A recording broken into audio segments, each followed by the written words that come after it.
Nada como uma família unida, não é mesmo, Micaela? Sim, claro.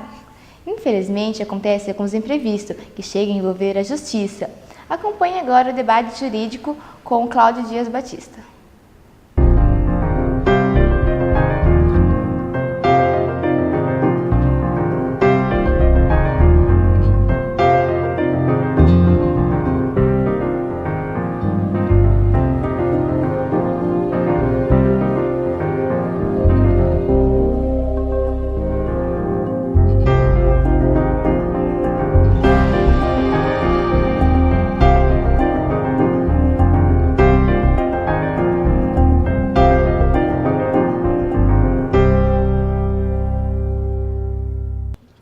Olá, eu sou Cláudio Dias Batista, esse é o Debate Jurídico. Hoje nós vamos falar sobre direito de família. Vamos falar mais especificamente sobre alimentos. Alimentos pagos pelos avós. Alimentos você sabe, né? É a pensão alimentícia. A pensão alimentícia paga por um padrasto. E vamos falar ainda de uma eventual pensão alimentícia para manter o padrão de vida. Nossos convidados de hoje são a doutora Marcela Patrekoski, especialista em direito de família, o doutor Murilo Padilha e também a doutora Milena Oliveira.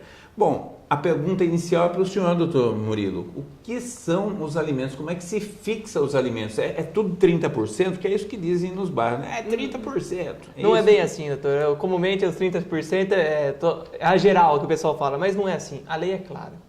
Deve levar isso em conta o quê? A necessidade de quem está pleiteando e a possibilidade de quem vai arcar com os alimentos. Para quê? Para que não haja essa desigualdade. Então tem que ser o necessário com o possível. Ok. Doutora Milena, os avós também acabam sendo obrigados a pagar alimentos? Em que situação que isso acontece? Sim, de acordo com a nossa legislação, se o genitor do menor não tem condições de arcar com as custas da pensão alimentícia, essa pensão pode ser pleiteada pelos avós, mas isso em última instância, só se os pais não tiverem condições de arcar com a pensão. Há um tempo atrás, conversando com uma advogada de Miami, ela estava indignada com essa situação, porque ela achava que como que um avô vai pagar alimentos se ele não participou, quem escolheu a namorada foi o filho, quem fez o filho foi o filho dele, né? E isso, doutor Murilo, isso é justo, é um critério justo, o avô pagar a pensão alimentícia? No meu modo de ver, sim, doutor. O que a lei está procurando visar? Visar o interesse do menor, o melhor interesse do menor, a dignidade da pessoa humana. Se a criança não tem como se sustentar, o pai não tem como sustentar a criança, nada mais justo que os avós arquem. Você concorda com isso, doutora Marcela? Eu concordo, porque essa obrigação, ela decorre do vínculo de parentesco. Então, pelo princípio da solidariedade entre os familiares, é possível que se cobre esses alimentos do avô. Nós vamos falar agora um pouquinho sobre a situação do padrasto. Aquela pessoa que casou com uma determinada mulher que já tinha filho. E depois do casamento começou a desenvolver aquele afeto pela criança. Isso pode acontecer com qualquer um, né?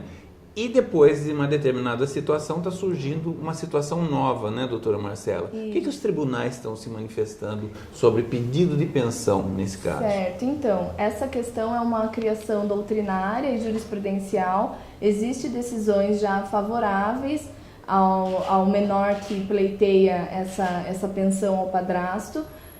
Tem uma decisão no Tribunal de Santa Catarina, já no Brasil, que obrigou o padrasto a arcar com os alimentos ao seu enteado.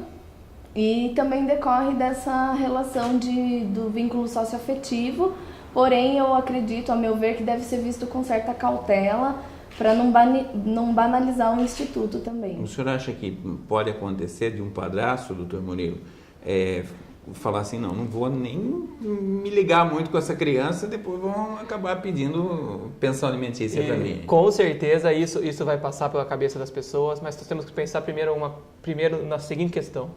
A pessoa assumiu a família, ele casou com a mulher, junto tinha um filho. Então, ele assumiu toda essa família. Se houve esse vínculo socioafetivo, ele também deve arcar com os alimentos. Ok. E o terceiro tópico do nosso programa de hoje, nós vamos falar justamente sobre os alimentos compensatórios. Eu queria que a senhora explicasse, doutora Milena, o que são alimentos compensatórios. Bom, os alimentos compensatórios, ele tem caráter indenizatório, é que após a separação, para igualar o padrão de vida que o ex-cônjuge tinha antes na constância do casamento. Ok, isso já é pacífico, doutora Marcela, ou ainda há discussão nos tribunais sobre esse assunto? Não, pelo contrário, ainda é uma questão muito criticada pela doutrina, depende muito da análise do caso concreto para que seja concedido esse alimento compensatório. E porque precisa ser visto com muita ressalva mesmo essa questão, para evitar que se criem verdadeiros parasitas do Poder Judiciário. Na verdade, o Poder Judiciário não pode dar guarida a essas pessoas que só querem viver às custas de um ex-cônjuge, sendo É que uma mulher casando com vários homens, ou um homem, que homem também pode receber pensão alimentícia, não é isso? Exatamente, tanto para um quanto para outro. Então tem que tomar muito cuidado porque às vezes a pessoa, por isso que depende muito da análise do caso concreto. Às vezes a pessoa é saudável, é jovem, tem condições de se restabelecer financeiramente. Então, eu acho que nesse caso não caberia esse alimento compensatório, mesmo que fosse para manter um padrão de vida anterior. Ok. Você concorda com isso, doutor Murilo? Eu acho que concordo que sim, doutor, porque vemos casos, com ressalva na opinião da doutora Marcela, que existem, a pessoa fica 50 anos casado, construiu um casamento, ajudou, o marido só conseguiu ter aquele patrimônio graças à mulher que estava do lado. Nesse caso, alimentos compensatórios são plenamente devidos. Tem inclusive um caso famoso do jogador Pato, né? Como é que é essa história, doutora Marcela? Exatamente, esse é um exemplo clássico de alimentos compensatórios, em que ele foi condenado a pagar a pensão de R$50 mil por mês para ex-esposa dele, que é a atriz Stephanie Brito. Todo mundo conhece ela. Isso ocorreu porque ela conseguiu provar no processo que antes de casar ela tinha uma vida aqui estabilizada, ela era atriz da Globo, e para casar com ele e viver na Itália, onde ele trabalhava, jogava futebol, ela largou a vida dela aqui, o salário que ela ganhava, e foi morar com ele. Então, quando aconteceu o divórcio, a separação, ela teve essa diferença no patrimônio dela, no padrão de vida, e a justiça entendeu que ela é merecedora desses alimentos. É uma grande questão, porque, na verdade, a pessoa larga tudo, né? E para se recolocar no mercado de trabalho, realmente é uma situação complicada. É por isso que ele tem o caráter indenizatório, porque ela realmente não tem necessidade desse valor de receber, porque ela sempre teve um padrão de vida razoável, mas ela é merecedora dessa indenização em razão dessa circunstância que ela passou a viver com ele.